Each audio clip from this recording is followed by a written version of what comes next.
գտնել։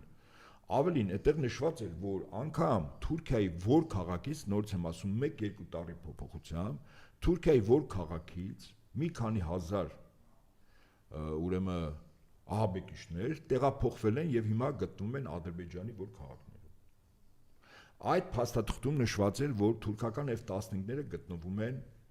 Ադրբեջանում։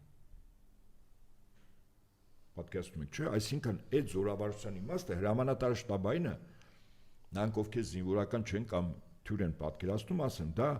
զորավարժաններում անցկացվելիք զորավարժություն չի, դա սեղանի վրա քարտեզները դրած